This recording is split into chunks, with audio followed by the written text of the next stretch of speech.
Salut la famille, bienvenue à tous, bienvenue sur Inspiration Natsarim, ici Anne-Sophie.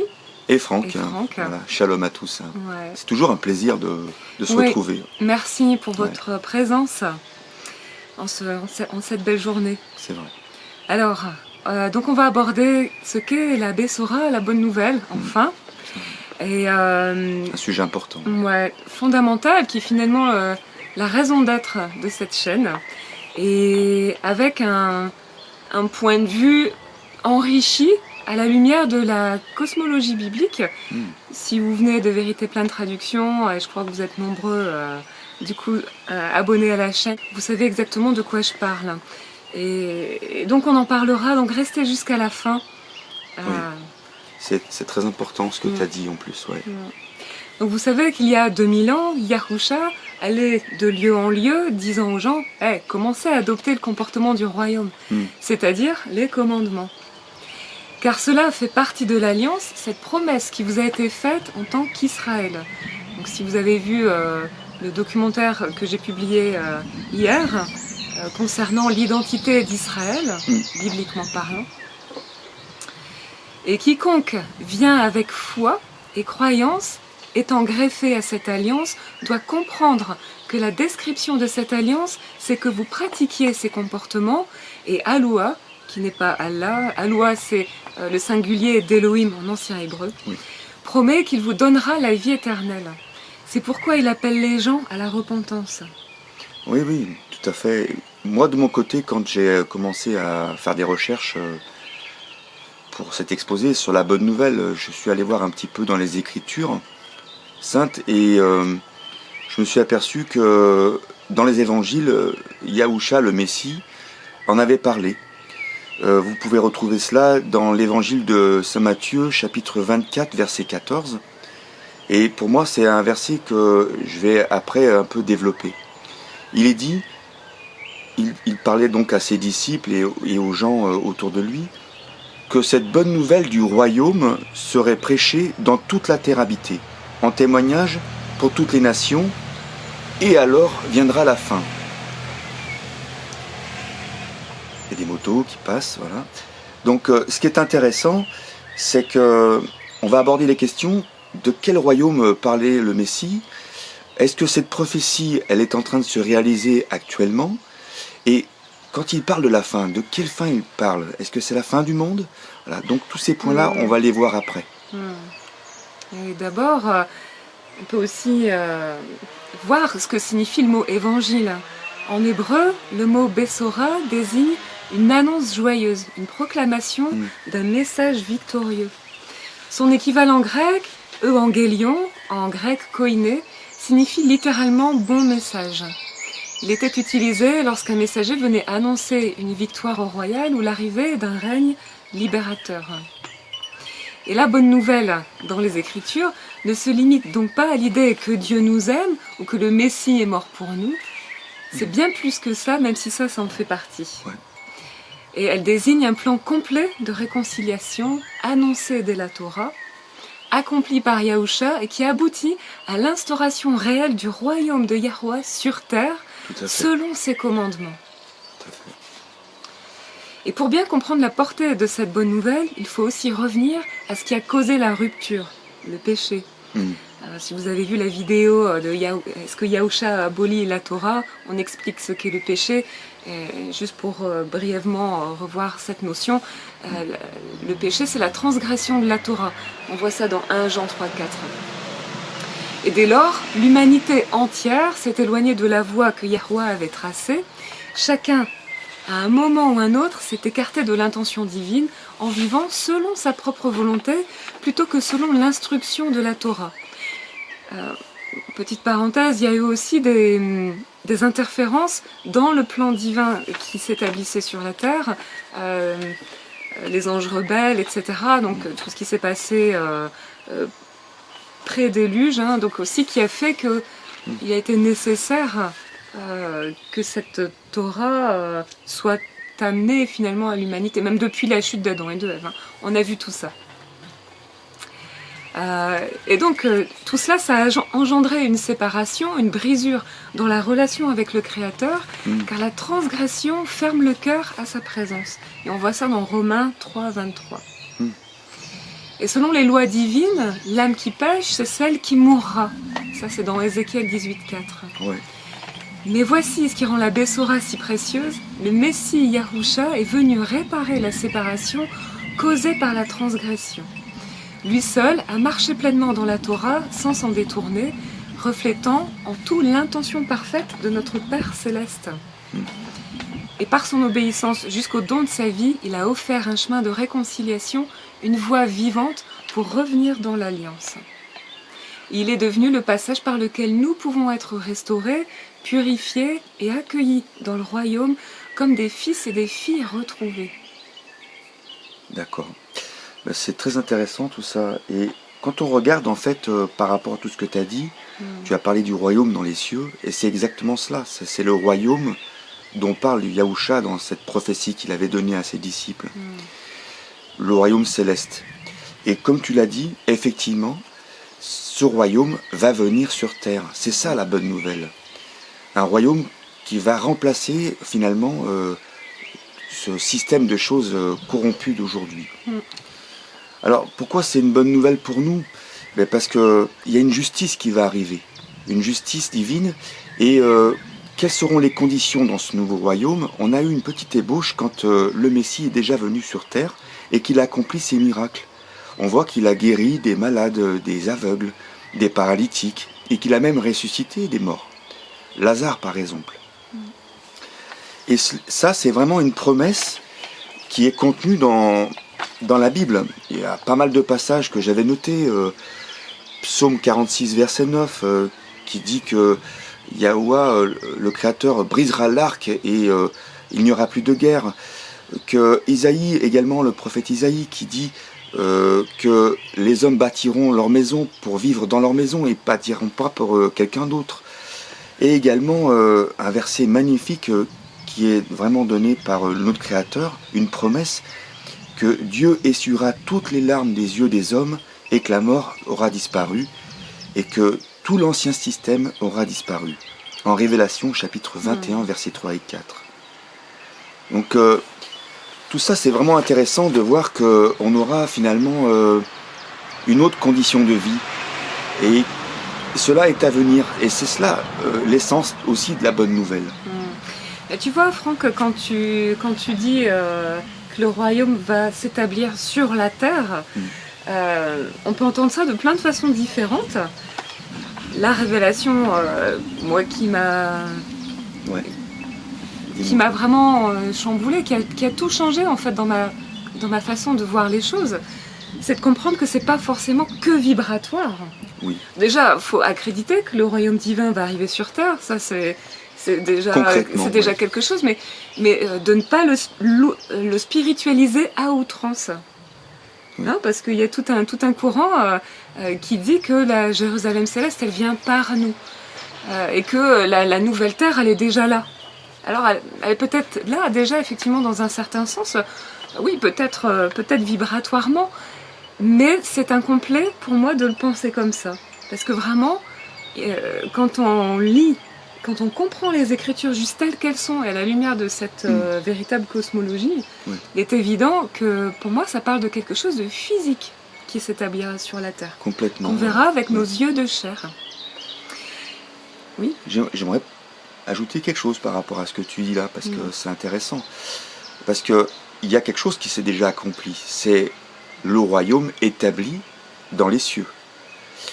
Le Messie, Yahusha, il est déjà établi roi dans les cieux. Et que ta volonté se fasse comme au ciel, aussi sur la terre. C'est bien la prière de notre Père. Ouais. Donc en fait, on attend ce royaume concrètement sur la terre. Oui. Ah, c'est beau ça. Voilà, prendre le jour où j'ai mis vraiment la compréhension sur notre Père. Ouais.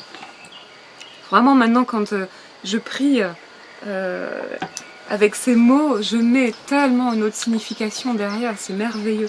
Et je remercie le roi de mettre sur mon chemin ses compréhensions et sa vérité. Alors, le saviez-vous, ces bénédictions annoncées dans les prophètes ne sont pas apparus de manière soudaine dans le Nouveau Testament. En réalité, la Torah elle-même annonçait déjà la Bessora, notamment à travers les Moedim, les rendez-vous sacrés de Yahweh, dont le Lévitique fait la liste, mais pas que. Donc chaque fête est un jalon prophétique dans le plan du salut.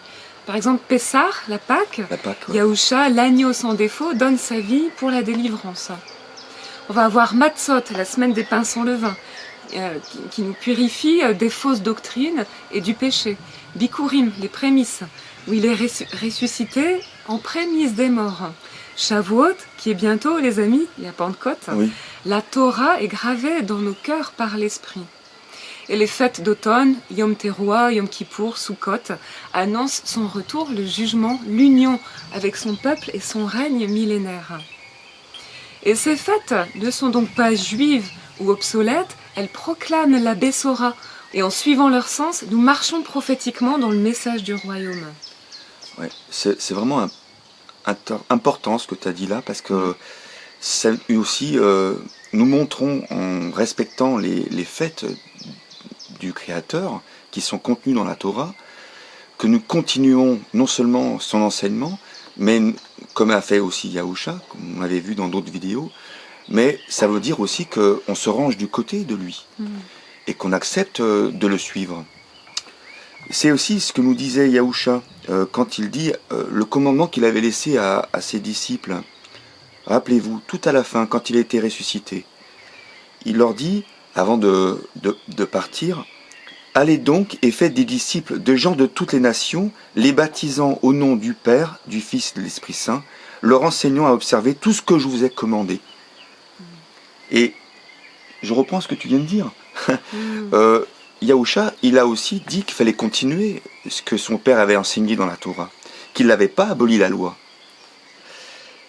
Et donc c'est une condition pour nous, pour hériter de ce royaume sur terre, eh bien c'est de continuer d'enseigner les gens aussi, de faire des disciples, d'en parler autour de nous. Alors, il y a une parole aussi qu'il dit, qui peut aussi interroger. Quand il parle, alors viendra la fin. À la fin, il dit, cette bonne nouvelle donc du royaume qui va venir sur terre, où on a vu les bénédictions qui vont arriver. Alors c'est vrai que c'est une bonne nouvelle, mais après il dit elle sera prêchée, donc d'accord, c'est ce qu'on est en train de vous faire d'ailleurs, on est en train de vous parler de ça. Et après il dit et alors viendra la fin. Et beaucoup de cinéastes notamment ont dit ah c'est quoi, c'est la fin du monde, l'explosion de la Terre, une astéroïde qui va arriver sur la Terre, Armageddon qui va détruire l'humanité. Non, rien de tout ça. Parce que moi j'ai fait quelques recherches et effectivement, si vous lisez dans la parole de Dieu, Isaïe chapitre 45 verset 18, il est écrit que notre Créateur a solidement établi la terre et qu'il ne l'a pas créée tout simplement pour rien, mais l'a formée pour être habitée. Voilà. Est-ce que c'est intéressant ce que tu dis parce qu'il y aura quand même un Armageddon, il y aura quand même place nette qui va être faite sur la terre. Je vais en parler après. Ouais, bah vas-y alors. Bah en fait c'est ça, tu as raison. Armageddon qui est cité dans l'Apocalypse, dans la Révélation, c'est là où on en parle. La fin finalement, eh ben, c'est pas la destruction de la terre, pas du tout, mais c'est celle d'une humanité et d'un système qui est corrompu, qui est satanique en fait, le système qu'on vit aujourd'hui. Il va laisser la place à un royaume qui sera dirigé directement par Yahusha le Messie, sous la coupelle divine de notre Créateur Yahuwah. En conclusion, donc, vous l'avez compris que cette bonne nouvelle, en fait, c'est en partie, parce qu'il y a beaucoup à dire sur la bonne nouvelle, on a voulu être assez concis pour vous expliquer, c'est la venue future du royaume de Dieu sur terre, hein, et que la mission de chaque personne, qu'on a conscience de cela, qui veut faire partie de ce royaume, eh bien, c'est d'en parler autour de soi. Et l'accomplissement de cela, bah, c'est que la fin va arriver et va laisser la place donc à ce royaume qui est concret, comme tu l'as expliqué tout à l'heure.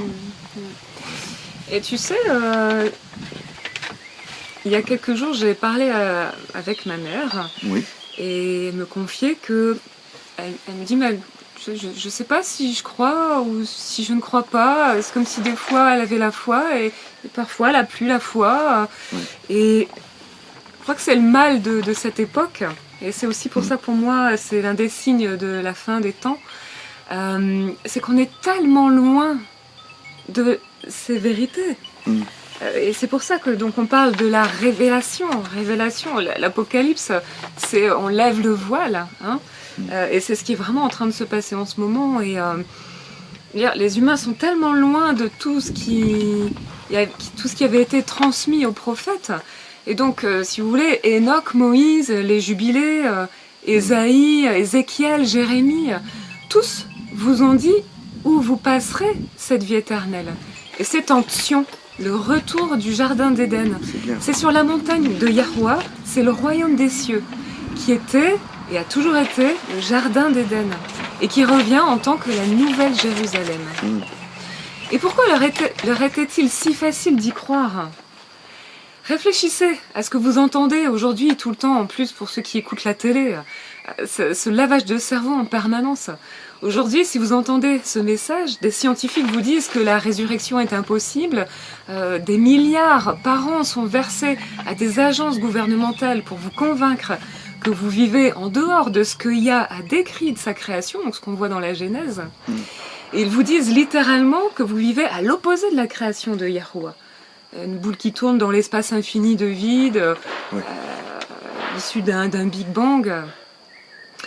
Et le Père a dit que vous viviez dans un espace clos appelé le plan de la Terre, et qu'au-dessus de vous se trouve un firmament, comme un toit au-dessus de vous, et encore plusieurs couches de firmament au-dessus de celui-ci. Mais depuis votre enfance, on vous a enseigné que vous viviez sur une boule flottante dans l'espace, maintenue par la gravité. De la même façon que l'air que vous respirez tient sur la Terre d'une façon magique, violant les lois de la thermodynamique. Donc c'est fou. Donc c'est vrai que la Terre plane, encore quelqu'un dans les commentaires il n'y a pas si longtemps m'a dit oui d'accord, ok, la Terre est plane, mais qu'est-ce que ça change à notre quotidien? Mais ça change tout, ça change tellement votre direction intérieure. Ça va vraiment loin. Moi c'est quand même grâce à la compréhension de la véritable cosmologie que j'en suis arrivée à accréditer la Bible. Moi, je viens quand même d'un milieu, je l'ai déjà dit, mais je le redis, où la Bible, c'est un vieil état de conscience. Puis maintenant, on est des hommes divins, donc on va surtout pas aller chercher de la connaissance dans ce qui nous avait été transmis dans les textes sacrés, quoi. Et c'est... Juste, tu vois, par rapport à ce que tu dis là, mais on voit que le système, il fait tout pour nous éloigner de ça. De la Bible, de croire que finalement il y a un firmament, comme tu l'as dit, avec un royaume céleste, le royaume de Dieu. En fait, on nous conditionne depuis la petite enfance à cela. Et c'est qui fait ça surtout? C'est Satan, c'est l'opposant, l'adversaire de Dieu, Satan, le diable, qui est jaloux et a toujours voulu un petit peu l'attraction sur lui. Ouais, tu vois. Tout ça pour dire que voilà, on vous dit qu'on est à des années-lumière de toute autre planète, que c'est le grand vide sans fin, et on n'a aucune idée d'où se trouve le Créateur, si même il existe, alors qu'il est beaucoup plus proche que ce qu'on pense. Et ça c'est beau de s'en rendre compte. C'est beau de s'en rendre compte. Et je comprends en fait, comme ma mère m'a témoigné, mais je sais pas si je dois avoir la foi ou pas. C'est normal, on nous raconte un narratif qui est tellement loin de tout ça. Donc on nous raconte qu'il n'y a pas de résurrection, qu'on va connaître une extinction dans des milliers d'années quand le soleil fera une supernova. Et donc c'est vraiment tout ce mensonge qui est raconté, l'exact opposé de ce que notre Père Céleste a déclaré dans sa parole. Ouais, alors tu sais, par rapport à ce que tu dis là, moi j'aimerais vous lire un passage que j'avais noté dans mes notes, qui est très intéressant.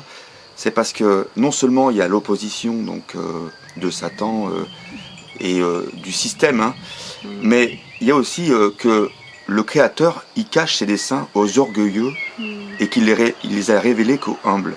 Juste, je vais vous citer les paroles de Yahusha en Matthieu chapitre 11 verset 25, qui est complètement d'actualité.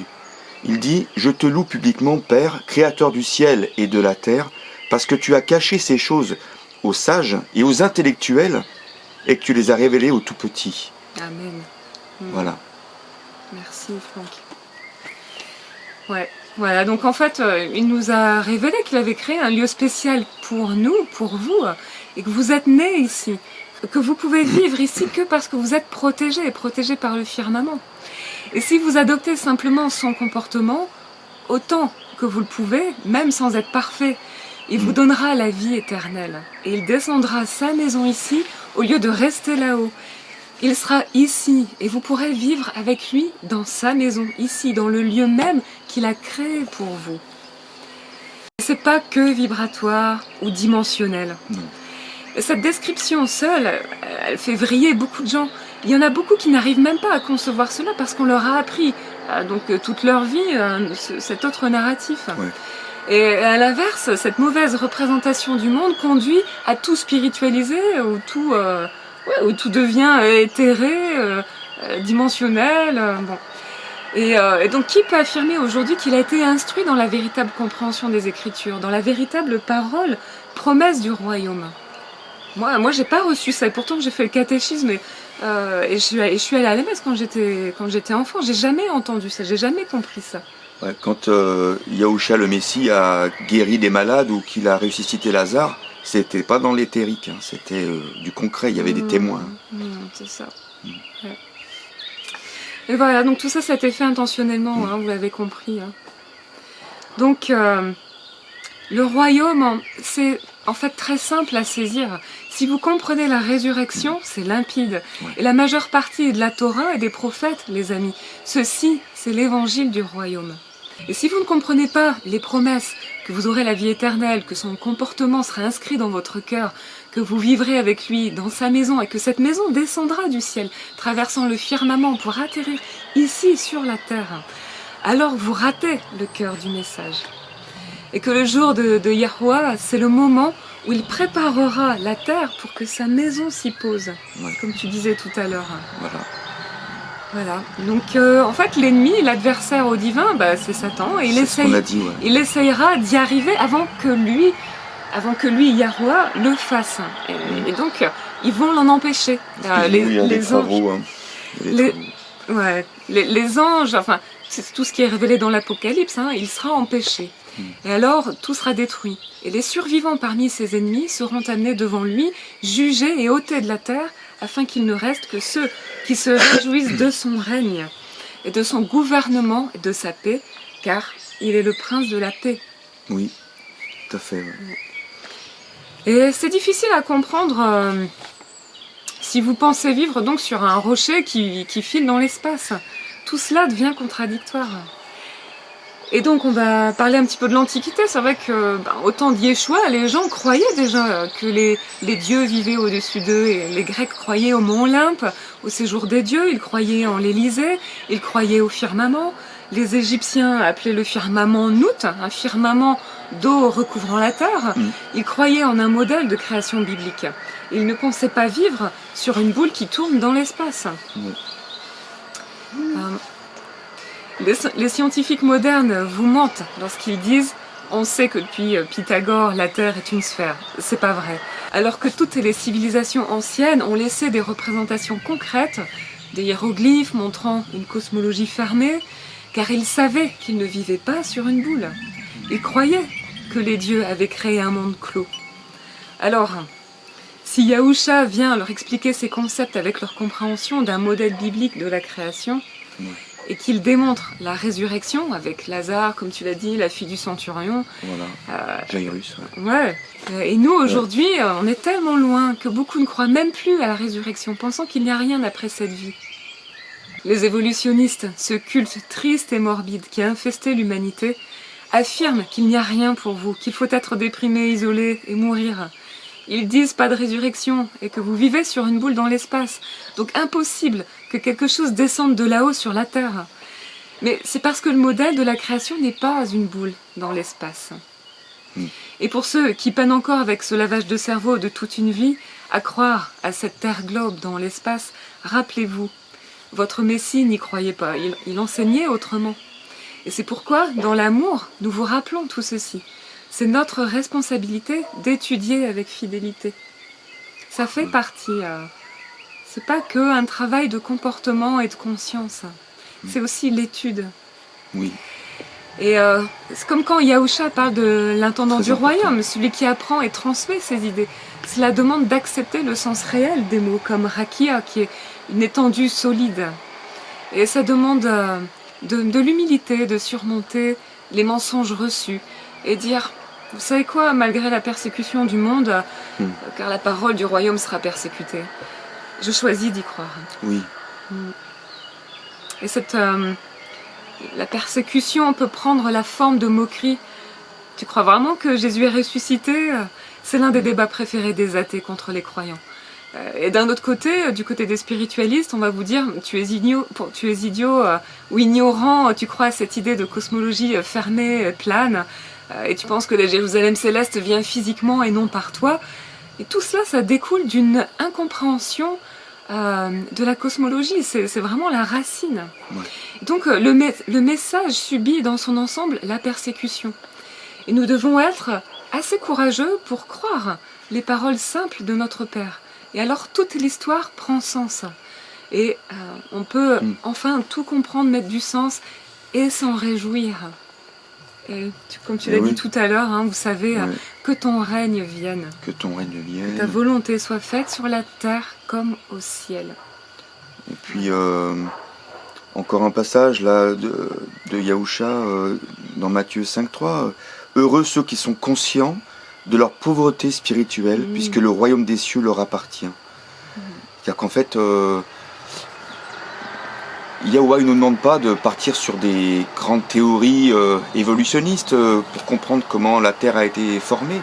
Il nous demande juste d'être des étudiants, des disciples assidus et à suivre ses commandements pour hériter de sa terre promise en fait, hein, son royaume. Ouais. C'est propre de la foi aussi, c'est d'avoir confiance en ses commandements et en ses instructions. C'est ça la foi. L'expression de la foi, c'est d'obéir avec amour. Voilà, puisse ces compréhensions vous édifier. Oui. Et puis moi je vous invite à aller étudier la parole divine individuellement. De le faire avec un regard neuf. Voilà. Vous pouvez le faire vous-même tranquillement chez vous. Et vous verrez, vous apprendrez beaucoup des choses sur votre Créateur. Merci pour votre écoute. Merci beaucoup. À la prochaine.